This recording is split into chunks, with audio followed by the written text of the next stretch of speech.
When you're good at something, you get paid very well. And then I just felt this deep emptiness. What is Reiki in simple terms? There's always energy flow in ourselves, in the things around us.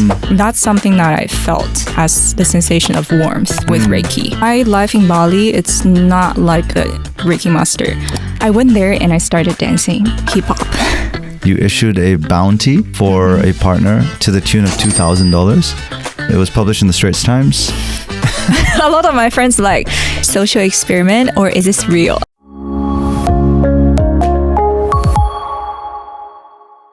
My guest today went from designing for global giants to healing herself in Bali and helping others reconnect through an ancient healing technique known as Reiki. And she's also offering a $2,000 bounty to find her soulmate. This is ultimately a story about reclaiming your body, your peace, and your worth. Bella, welcome to the show. Thank you. Thank you. I love the introduction. I was like smiling and it's like, yes, that's me. I hope it's done your journey justice so far. You had a pretty impressive design career early on. You worked with some pretty big giants. Tell me what that life was like for you. Oh, that life was very exciting at the beginning. When I was in school, I was doing internship at all those bigger companies. And when I graduate, I was like, okay, my life was settled. I got my first job offer 6 months before I graduated. I think when I was first hired, the role was very much focusing on innovation, being creative, doing something that is new in beauty care, skincare industry. But along the way, the direction of the company changed, which I don't think is anyone's fault. It's just the market shift. And then the company is doing something new to keep its revenue going, and it's perfectly fine. But then I realized I was doing so much work that it's more technical, doing computer drawings, which is very traditional industrial design stuff. Where I was like, I want to do innovation. I want to, be creative with my ideas. And I always know that there's an entrepreneur me that I was in part of the R&D department, research and development department. And I thought I could use my entrepreneur spirit or skills in it. But at the end of the day, I was doing more of a traditional industrial design job.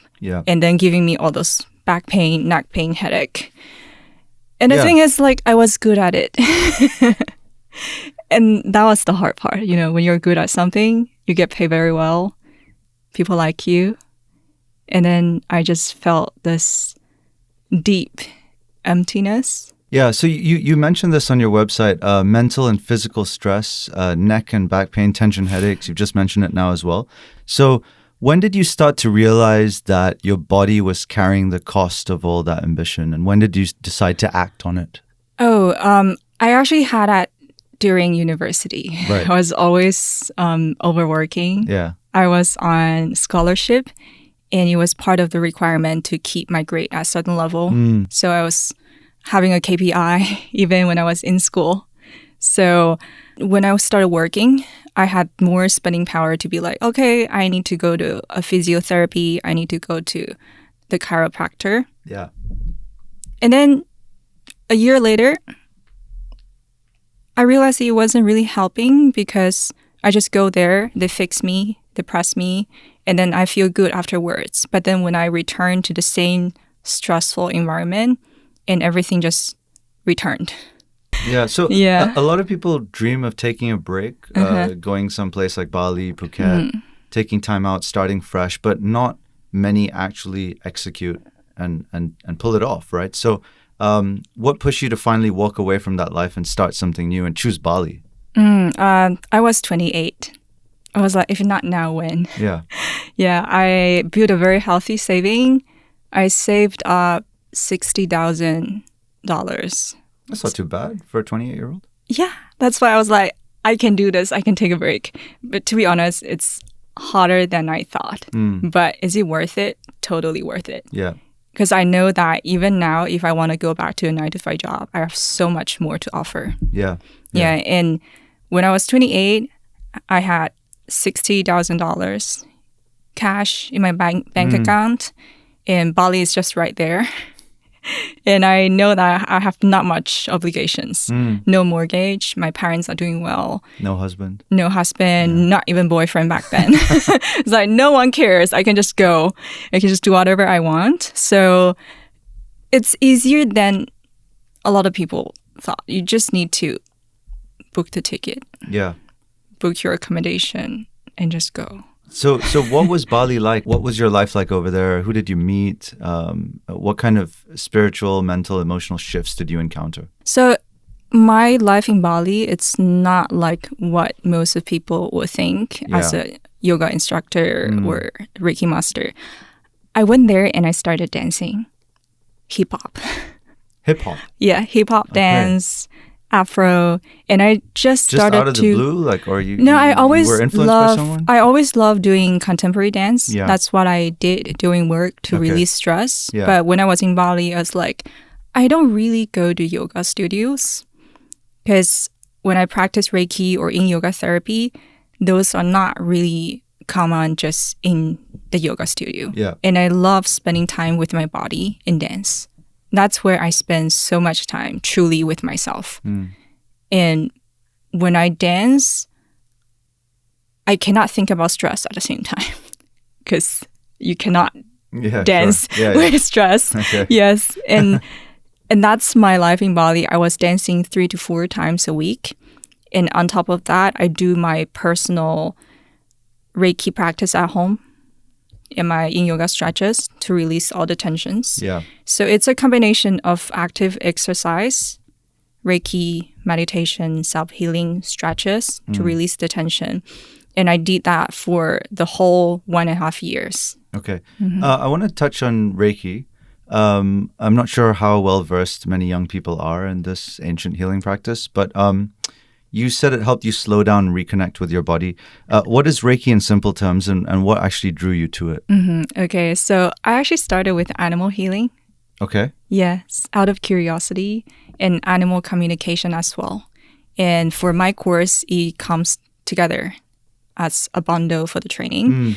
So what I learned is that everything's energy. There's always energy flow in ourselves, in the things around us. And when I first felt the energy with my hand, I was like, oh, so there's something invisible that is always there. Right. Yeah.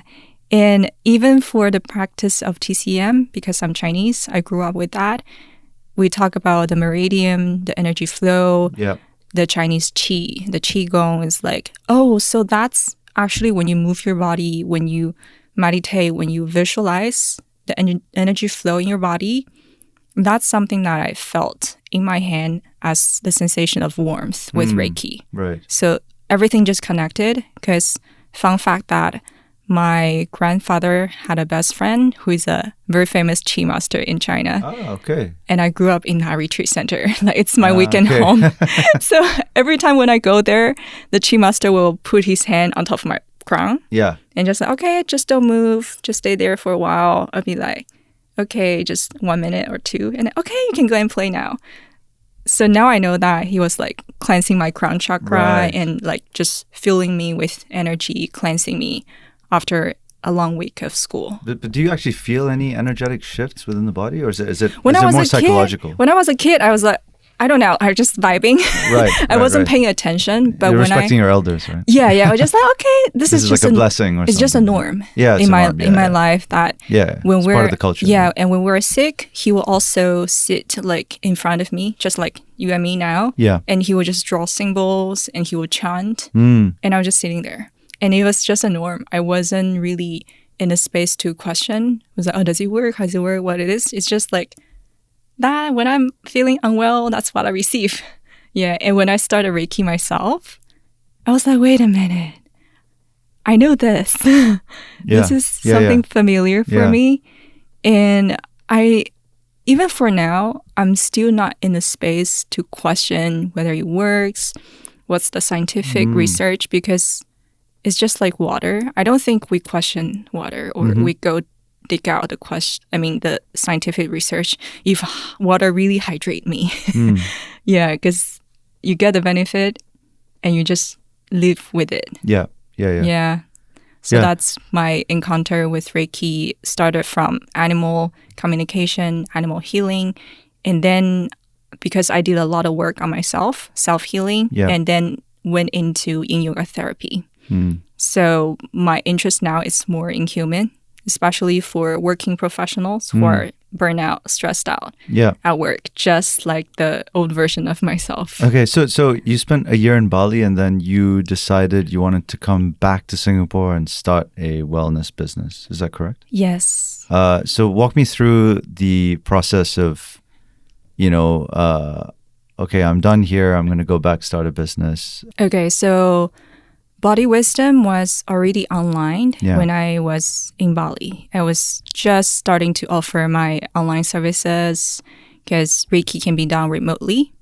And I was thinking, it'd be pretty cool if I can travel around the world or just live in Bali and still earn an income with the dollars. So when I came back, it's also something very beautiful that happened. My friend Belle, she runs a crystal shop.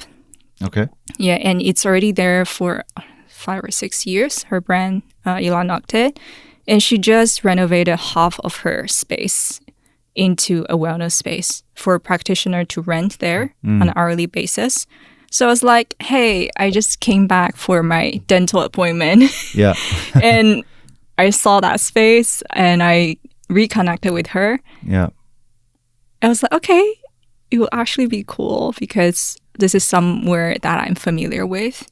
And I can really connect more with people who are like me, working a 9 to 5, feeling stressed out, or looking for a space where it's the alternative or even complementary to their exercise, their physiotherapy to help them to improve their wellness. Yeah. So I'm really, really interested to connect with working professionals. And I want to see Reiki as a solution for stress management. And slowly, if people are interested, they can go into the spirituality of Reiki. But I don't see it as a tool that it's exclusive to the spiritual community only. Right. So what does a typical Reiki session look like? So typically, traditionally, Reiki is actually offered as one-on-one session. Okay. So it's very similar to a massage or spa, but we don't press on the body and we're fully clothed. Okay. So you lie on the treatment bed and we'll place our hands on the receiver's body and the energy is channeled through my crown and through my arms to my hand, directed to the receiver. And something different that I'm doing for Body Wisdom is I'm running it as something similar to a yoga class. Okay. And it's how Reiki practitioner practice Reiki. So in Body Wisdom Reiki meditation, we will sit in a circle. We'll start our meditation to bring our attention to our body because with our attention to our body, we'll be able to feel the energy within us. And then I will guide everyone to feel Reiki with their hand. So to build awareness of their sensation and their sensitivity to the invisible force. And I was surprised. Like 96% of the new student during the first class, they could feel Reiki with their hand. Really? Yes. Just simply by being guided to pay attention to, okay, it was like, how do you feel? Pay attention to the temperature change. Yeah. Pay attention to the sensation of your palm. And then from there, when they're like, oh, actually, I can feel energy. And we will go into a final meditation lying flat on the mat. Similar to Shavasana, the yoga final relaxation. And I'll be going around the room to put my hands on different part of their body. But mostly it's on the crown, on the shoulder, or around their chest area. And do people experience different shifts? Is it very subjective? It's kind of like an energy exchange, right? Yes. So you give energy and they feel some sort of shift in their body, right? Yes, very subjective, but in terms of physical sensation, most of people can feel warmth, like warmth flowing through their body or tingling sensation around their skin, and they feel relaxed in we call it the Reiki shower. And some people can see color lights with their eyes closed. Yes, because that's one of our vision as well. Okay. And some people might feel very intense emotion, similar to song healing. Yeah. When the energy travel to your blockage, and then you allow you to feel more into what's buried, what's hidden. And then when they start feeling the energy, they're releasing that as well. Yeah. Yeah. So nothing negative, right? I mean, the way that they process these emotions is also subjective. Right? Yes. And most of them, because Reiki is such a gentle, peaceful type of energy. Yeah. Most people feel it as a deep sense of relaxation. And when you're relaxed and you feel your own emotion, you're actually in the observer mode. You're less reactive to your emotion. Sure. It's just you notice that, there's a turbulence there. But now I'm safe. I'm in the group class and I'm guided to feel my body and feel my emotion. And they don't feel like, oh my God, I'm reliving my trauma. It's more, okay, now I'm aware. You're a silent observer, but you're not identified with the emotion. Right? Yes. You're not attached to it. Yes, right? You're the neutral witness, we call that. You're the neutral witness of whatever you feel inside of you. And you're not attached to it. You don't see as you are your identity. And you don't react to it. Yeah, it's very interesting. Yeah. How do your clients find you? I have a fully functional e-com website where they can book the class online. Right. It's a very simple process. I have my Instagram account where I post all the classes information. I have my website. I have my WhatsApp number ready to answer any questions. It's a very automated process. How much do these sessions cost? Okay, it's around $80 per mat. Now it's $88. And sometimes we run early bird deals. And I think now it's at $68 for early birds to reward people for being proactive, putting this time in their calendar. How do you determine like what an appropriate price to charge is for this kind of work? Just keep trying. Is there like an industry standard for this kind of healing practice? Okay, I would do a market research on what people are charging, but it's not just based on the per mat price. It's taking the number of mats times what they're selling and looking at their revenue per hour. And if I have a smaller group size, which is what I'm having right now, 6 mats only, it's you get very personalized attention in class, and I get to remember people's name and what they're trying to work on. And with that setting, with the same revenue per hour, my per mat rate will be significantly higher than a yoga studio. Right. And also there's a supply and demand. You don't really find any other Reiki meditation studio out there at this moment. So it's really up to me to adjust the pricing. If someone is, let's say, unable to afford a session, but is really interested in doing the inner work, how do you approach that situation? So for those type of people, I would really recommend them to make the best out of the free resources online. There are so many YouTube videos, there are online courses that it's about $20 that they can learn something at their own pace. Because for me, I believe in making a profitable business because I'm going to pay for my food, pay for my rent. Yeah, you got to live, right? Yes, and my future employees, I want to take a good care of them as well. So having a healthy profit margin will benefit anyone who is in the space because the customers will enjoy a better quality service.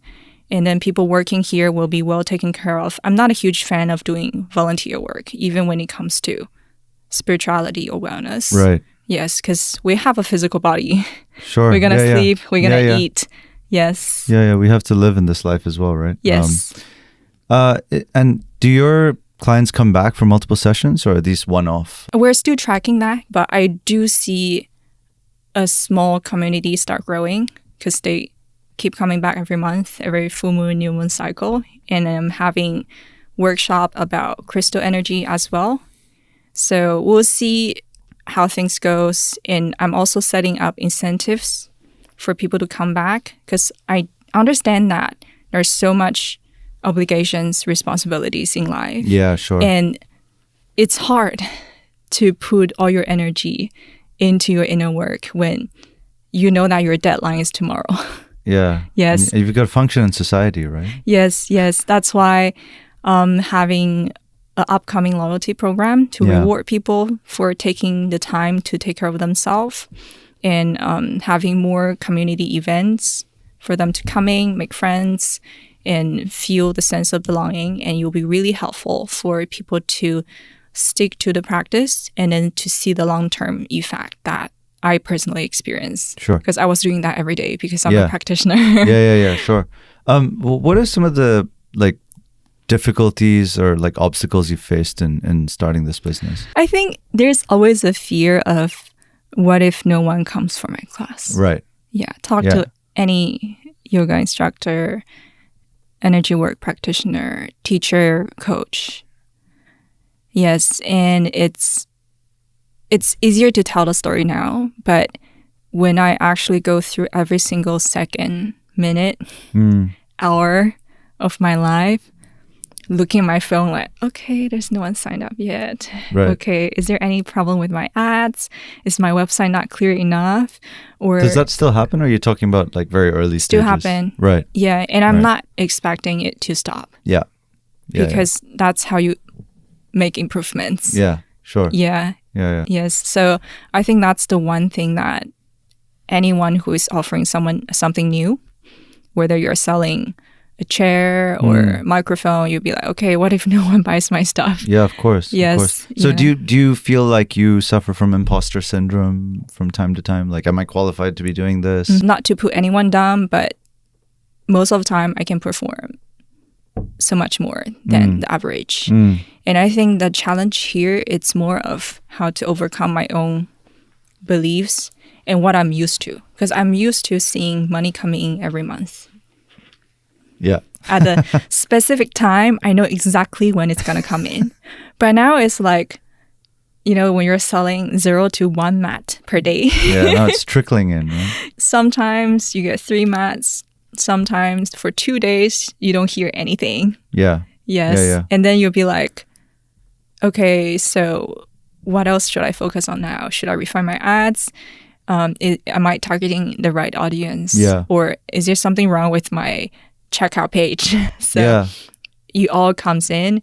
And again, with the practice of Reiki, I'll be like, okay, it's time for me to breathe first. Yeah, sure. And before I jump into action. I would say that my work now, it's much more challenging, especially when I'm facing the uncertainty. And I know, but I also don't know what's the right time to continue or to kill it, Did these challenges impact your ability to teach at a high level in your sessions? No. Right. Because when I'm very focused on teaching and channeling the energy, you're in the zone, right? I'm feeling so good. Yeah, sure. Yes. It's more of when I'm not teaching, which is the most of the time. Yes. And it's actually the most valuable thing I have now. Because the best way to stress test your enlightenment is to start your own business. Absolutely, yeah. And when you need to face your relationship with money, with people, with time, energy, how much work you should put into. Are you neglecting yourself? Are you having scarcity mindset of not willing to spend enough on your business? Because I experienced that before. Yeah. And when a mentor came in, he was like, why are you not doubling your expenses? I was like, we, grow 10% at a time, right? Yeah, he was it's like 10% will not give you another sign up if you're trying to grow from 2 sign up to 4 sign up, Yeah, I feel you. It certainly sounds like it's very difficult to to keep things going, right? And sustainable. Have you faced any criticism at all in setting up this business from people who, well, let's say, take a very like woo-woo approach to energy work and spiritual healing and stuff? Maybe I'm not paying attention to that. I was like, the focus build mode. And I think the people around me, they already know me. I'm always the creative thinking out of the box kind of person. Yeah. You can tell from how I got onto the news. All right, let's talk about that then. Finding a partner, I guess, in the current day and age is a difficult task at best. But you decided to take matters into your own hands. You issued a bounty, right, for a partner to the tune of $2,000. It was published in the Straits Times. And I'm curious to know what inspired that and how you sort of came up with this idea of putting a bounty out there. I love the way you introduced this topic, and I agree to a certain extent that dating is hard in this day and age. Yeah. But at the same time, I actually started the whole process of switching my belief from dating is hard to it's possible. I wrote down a note on my phone saying that, like, new belief and a paragraph of there must be someone that is as interesting, as brilliant, as intentional as me. Right. Which is my current boyfriend. Oh, congratulations. Thank you. So it's worked out, the bounty. Yes. Yes and no.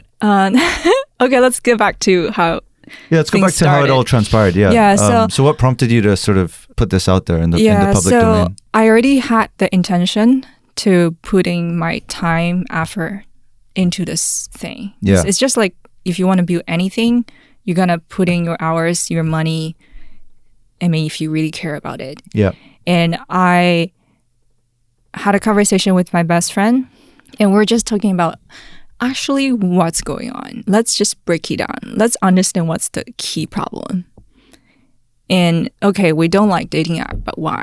But why are we even on it? And then we hate it, but we're still on it. Right. Yeah. Yeah. So we narrowed it down to it's a search problem. Like you want to search for that person. Yes. Yeah. And I was like, okay, there must be other way then. If I have any knowledge of marketing, it's like, okay, awareness first. I need to have my awareness campaign. Hi, I am single. This is what I'm looking for. And initially, the $2,000 was not for anyone in the public. Yes, the post was designed for my friends. I was posting it on Insta Story. Okay. So it's people who know me or acquaintance that have mutual friends. And then it's really for the fun and for the eyeball and for the excitement. Imagine if I just do the post without the $2,000. They'll be like, okay. Yeah. But now it's like, hey guys. Money talks, right? Yes, I need all your attention. Now I got it. How did you come up with such a precise figure? It's just $2,000 is not enough to cover a monthly expenses in Singapore. It's not enough to get someone to be like, okay, I'm going to drop anything and do this for the money. But it's big enough to create a wave of excitement. It's like, oh my God. And they start reposting that story to their friends. So what was the reaction like to your post? Okay, like a lot of my friends like, is this your social experiment or is this real? I got half and half of my female friends saying like, wow, damn girl.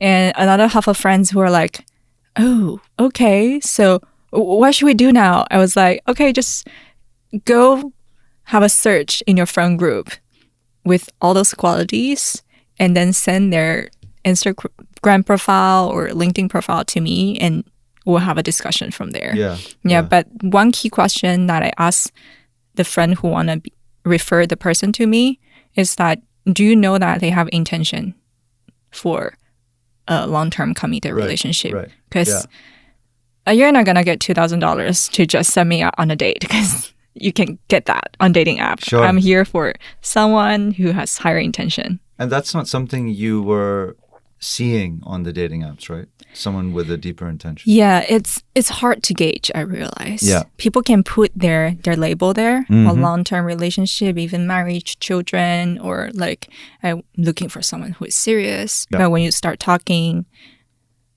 you're probably gonna talk to 20 people to land one in-person date. Yeah. And I'm already talking to people online enough Yeah. with my work. Sure. And I don't even remember what I said. So you wanted an organic sort of experience. It's less like organic, but more like I want the higher quality of intention. Yeah. And also someone to make the introduction who already know me, more or less, and already know that person. So they can gauge the compatibility for us first. Yeah. Yes. So before I invest in tons of my time just trying to, hi, how are you? What's your name? What do you like? What are you looking for? And the whole process of just talking to someone online, it's such a waste of time for me. Yeah, so let's talk about your dating values. You were quite clear about them. Emotional courage, wellness, interest, openness to spirituality. Were those always important to you, or did they evolve as part of your healing journey? Oh, they definitely evolve. Even now in my current relationship, Yeah. I'm switching up the value I have as well. Because when it becomes a relationship, you're also respecting your partner as who they are.